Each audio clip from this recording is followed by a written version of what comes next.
Paz do Senhor, queridos e queridas. Vamos buscar a presença do Senhor.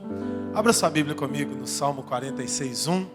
O apóstolo já leu durante o período de louvor esse salmo. Vamos meditar nele novamente. Deus é o nosso refúgio e... Vamos falar juntos? Deus é o nosso refúgio e fortaleza, socorro bem presente na angústia. O que faz um ser humano ficar angustiado? O que leva um ser humano a ficar abatido? É mais fácil perguntar nos nossos dias o que não leva, né, irmãos? Tantas circunstâncias, pessoas que nos ferem, momentos que vivemos, injustiças privadas, sociais. Temos muitos motivos para ficar abatidos. Mas o que não temos é um socorro presente na angústia. Se houvesse mais socorro presente na angústia no meio da humanidade, o número de suicídios seria bem menor. Se as pessoas pudessem e tivessem alguém para falar quando estão aflitas, desesperadas, tivessem um endereço para que pudessem direcionar o seu clamor. Nós, graças a Deus, conhecemos a palavra do Senhor, conhecemos a Jesus, mas muitas vezes somos vítimas da nossa sociedade pós-moderna, ilhada, refém da tecnologia, e temos dificuldade muitas vezes de conversar dentro de casa. Já não almoçamos mais na mesa, almoçamos com o prato na frente da televisão, ou na frente do computador, mexendo no celular, fazendo as coisas. E muitos pais não fazem ideia dos conflitos que os seus filhos passam. E muitos filhos não fazem ideia do desespero que os seus pais passam. Muitas vezes estão ali comendo e reclamam da comida, e não fazem a mínima ideia que seu pai está devendo o cartão de crédito por ter feito aquela última compra do mês. Esse é o caminho da nossa sociedade. Anda desgovernada, se batendo de um lado para o outro, angustiada e silenciada pelas opressões da vida. Mas a palavra do Senhor tem uma proposta para aqueles que nele creem. Deus é o nosso refúgio e fortaleza. Ele pode quebrar toda e qualquer circunstância que nos oprimam. Por pior que seja a circunstância, por maior que tenha sido o planejamento satânico para envolver um ser humano numa situação adversa, aonde ele perde a paz, aonde ele perde o controle, aonde ele perde a alegria e o direito de se relacionar com pessoas que ama. Mesmo com todo esse cenário, Deus continua dizendo: eu sou refúgio, fortaleza, socorro bem presente no momento da tribulação. Clama a mim, como temos profetizado nessa campanha. Só que a palavra do Senhor não termina no clama. Ele conclui a frase: e responder-te-ei, e anunciar-te-ei coisas grandes e ocultas que não sabes. Quando direcionamos o nosso coração para Deus, muitas vezes num grito silencioso, porque não temos força para gritar, e muitas vezes não temos moral, não temos dignidade, não temos o direito de gritar, porque às vezes estamos angustiados, amarrados, torturados pelo sistema da vida, e temos a plena consciência que é uma consequência dos nossos erros. Mas Deus não está disposto a nos deixar refém das nossas consequências. Ele tem todo o poder de arrancar as consequências. E pensando nisso, nós entendemos o ódio do diabo por nós, porque ele jogou todas as oportunidades que ele tinha fora. Mas eu e você, enquanto há vida e oxigênio no nosso pulmão, há esperança de restauração, há esperança de perdão e de conserto. Ainda que o ser humano diga: eu fiz tudo errado, Jesus responde: foi por isso que eu morri. Mas os meus erros foram feios demais. Jesus responde: foi por isso que não bastava morrer. Eu tive que ser torturado, chicoteado, levar uma coroa de espinhos na cabeça, ter o meu corpo rasgado, a minha pele destruída, sangrar até a última gota de sangue, porque depois disso saiu água do meu pulmão. Foi por isso que eu passei por toda essa tortura. Não foi porque eu sou sadomasoquista, mas é porque os seus pecados são terríveis demais. E eu tenho uma resposta para o terror do pecado. Onde abundou o pecado, superabundou a graça. Pode clamar que eu vou te responder. Pode aplaudir o Senhor.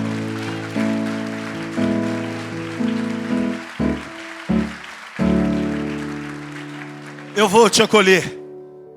Eu vou te ouvir quando você gritar por mim. Ainda que a sua voz tenha sido silenciada pela circunstância.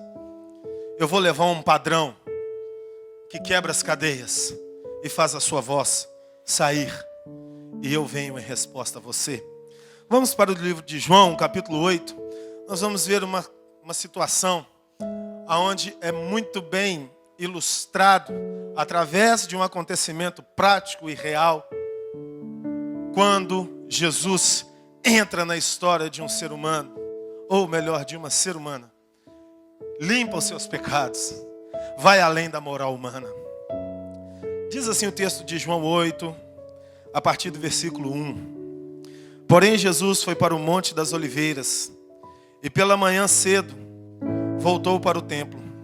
E todo o povo vinha ter com ele, e assentando-se, ensinava. E os escribas e fariseus trouxeram-lhe uma mulher apanhada em adultério. E pondo-a no meio, disseram-lhe: Mestre, esta mulher foi apanhada no próprio ato, adulterando. Na lei nos mandou Moisés que as tais sejam apedrejadas. Tu, pois, o que dizes? Isto diziam eles, tentando-o, para que tivessem de que o acusar. Mas Jesus, inclinando-se, com o dedo escrevia na terra.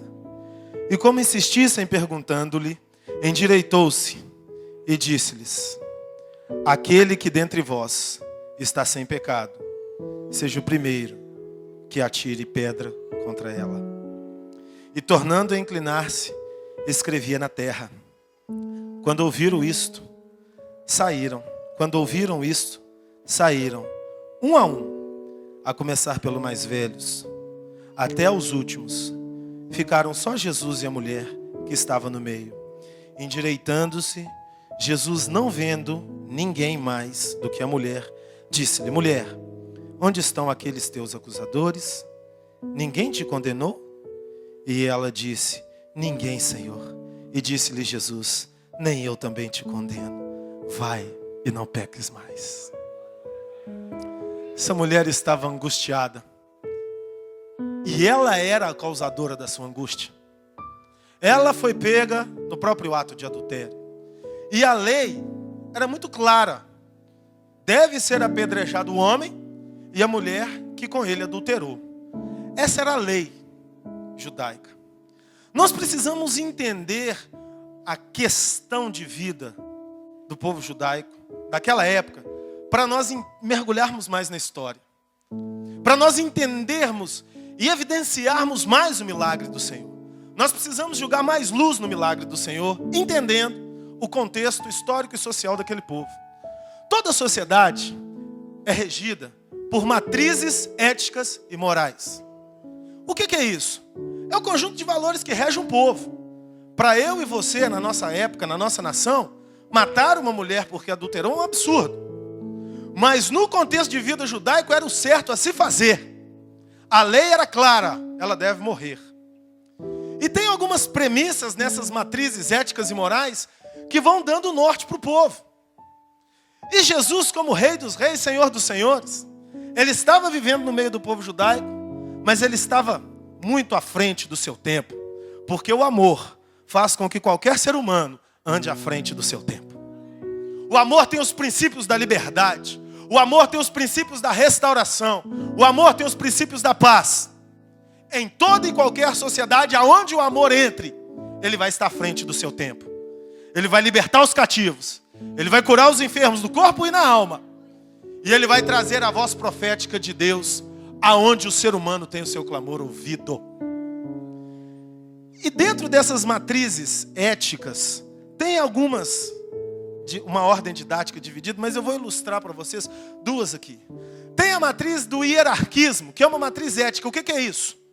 Ela vai definir qual é o menor prejuízo e vai trabalhar para que o ser humano tenha o menor prejuízo. Isso é uma matriz ética, não estou falando que ela é a máxima, eu estou falando que ela é uma matriz. Por exemplo, se uma pessoa chega numa reunião como essa e pega uma arma e fala: todos vocês têm que negar Jesus, ou senão vocês vão morrer. Nós, com a nossa fé em Jesus, vamos caminhar pela nossa fé. Mas essa matriz ética vai dizer o seguinte: qual é o menor prejuízo? Mentir ou morrer? Muita gente vai falar, é melhor mentir do que morrer. Porque nem sempre a ética está associada com a palavra de Deus, porque a palavra de Deus está acima da ética e da moral humana.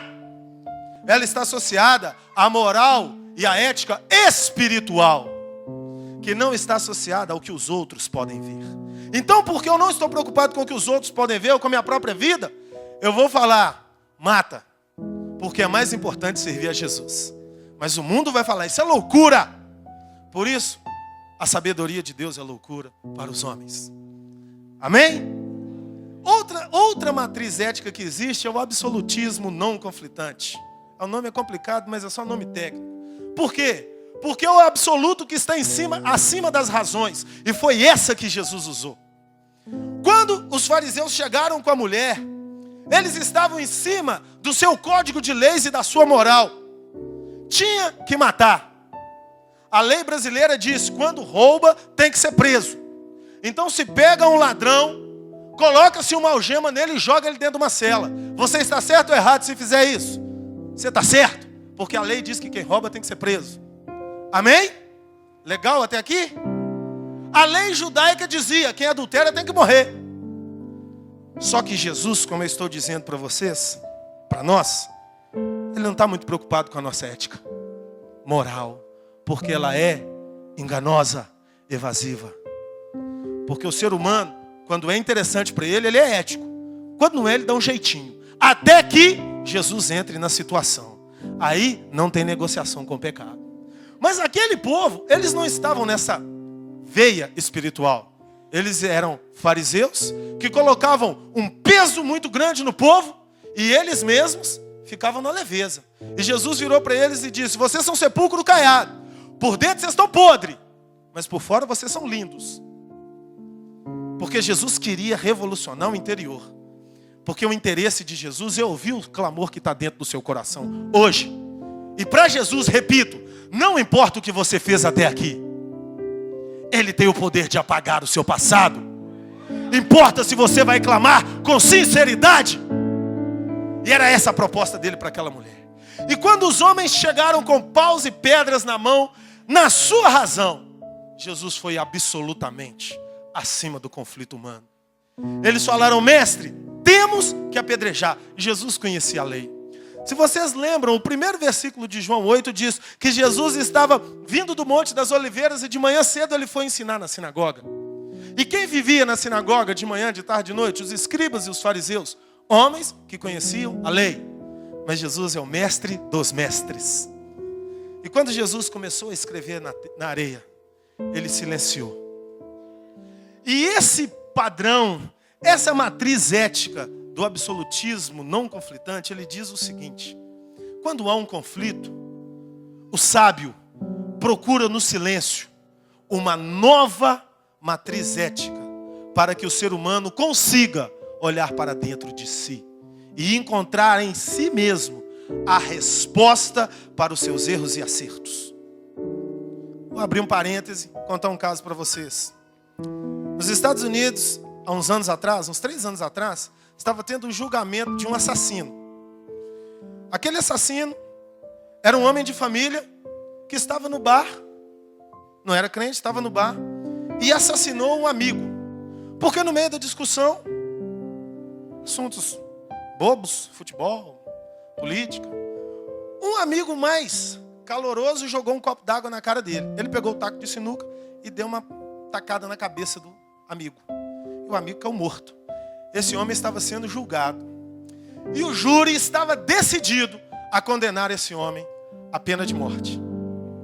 O advogado de defesa, com causa perdida, entrou no meio, pediu a palavra do juiz e arrumou um problema com o jurado. E começou a instigar o jurado. E o jurado ficou nervoso, os júris. Ele passou a mão no copo d'água e jogou no rosto de um dos jurados. Quando ele jogou o copo d'água, o jurado pulou da bancada para em cima dele. O segurança segurou, aplacou a confusão. Aquele advogado virou para o juiz e falou: senhor juiz, o meu cliente não é um assassino. Ele agiu pela emoção. Ele foi afrontado. E quando ele foi afrontado, a sua emoção trouxe a ele uma reação. Lamentavelmente acabou no assassinato. Mas eu simulei o mesmo caso agora. E o seu jurado, se tivesse um taco de bilhar na mão, teria me matado. Eu quero te pedir que julgue o meu cliente, não pelo código da ética e da moral, mas pelo código das suas emoções. Qual foi o final do julgamento? O réu foi absolvido. Então, essa é a moral humana. E esse absoluto que Jesus usou, foi o mesmo que aquele advogado usou. Eu não tenho certeza, mas devia ser crente, né? Ele buscou a sabedoria divina. E ele resolveu o conflito. Não vou entrar aqui no pormenor. Mas quando nós conseguimos olhar para dentro de nós, muitas vezes nós vamos jogar as nossas pedras fora e vamos dizer: Deus, ouve o clamor dela, porque eu preciso que o Senhor escute o meu também. E Jesus, quando escrevia na areia e nada falava, aqueles fariseus olharam para a mulher, mas eles viram nela um espelho e olharam para dentro de si. Porque Jesus, ele trouxe o novo código de ética e a matriz moral que rege o universo, que é o princípio do amor. Um povo que quer ser ouvido por Deus tem que andar no caminho do amor. Porque todos precisamos ser ouvidos por Deus. Deus é o seu refúgio e fortaleza, socorro bem presente na angústia. Mas Ele também é o refúgio e fortaleza daquela pessoa que muitas vezes pode te afrontar e gerar um problema para você. Por que que nós queremos clamar e ser respondidos, quando queremos também impedir que o clamor de outros sejam ouvidos, quando não respondemos com o perdão? Satanás entra e segura as nossas bênçãos, porque nós deixamos em cima da nossa ética e moral falida. A única ética e moral que funciona, resolve o problema e faz com que o seu clamor seja ouvido, é a ética e a moral de Jesus Cristo. E Ele diz e te ensinou a orar assim: perdoa as nossas falhas, assim como nós perdoamos aqueles que nos têm ofendido. E Jesus levantou-se da sua posição de inclínio e olhou para a mulher e disse: onde estão os seus acusadores? Jesus falou duas frases nessa linda pregação. A primeira: aquele que não tem pecado, atire a primeira pedra. Os fariseus e os escribas já tinham respondido para ele mesmo: igreja, nós estamos falando de um código de lei em que aquela mulher deveria ser apedrejada.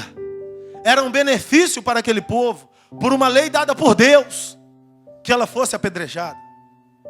Muitas vezes nós entendemos a mulher adúltera como uma coitadinha, mas ela não era coitadinha, ela era uma adúltera.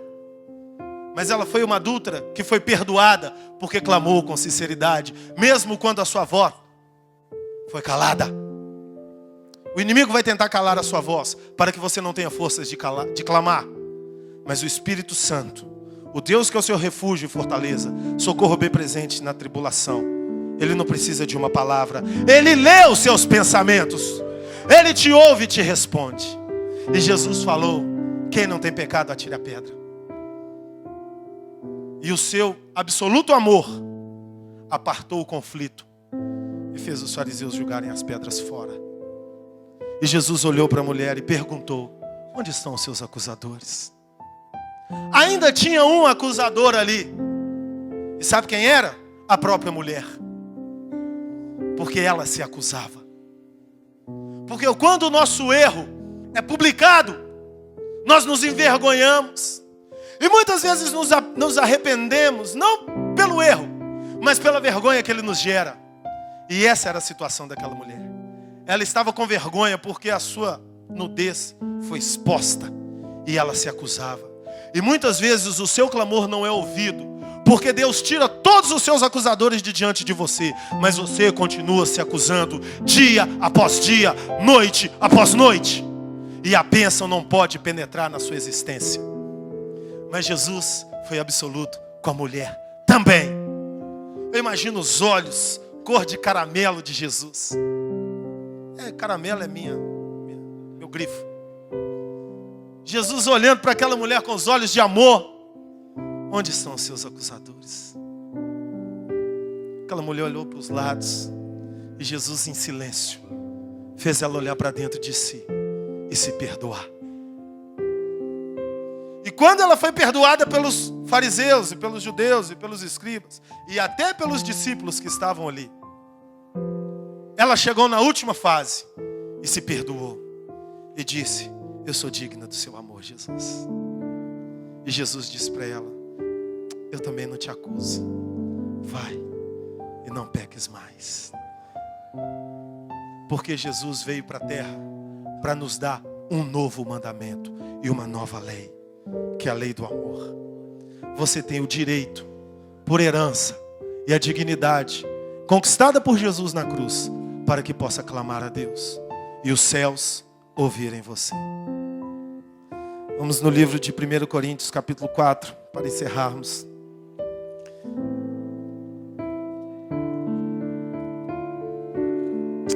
Aleluia. Santo, santo, santo é o nome do Senhor. Perdão, 2 Coríntios, capítulo 4, versículo 6. Diz assim: porque Deus, que disse que das trevas resplandece a luz, é quem resplandeceu em nossos corações, para a iluminação do conhecimento da glória de Deus, na face de Jesus Cristo. Temos, porém, esse tesouro em vasos de barro, para que a excelência do poder seja de Deus e não de nós.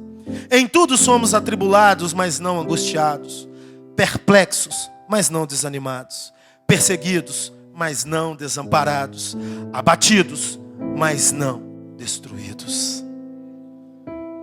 Você é o vaso de barro, mas aí dentro tem tesouro.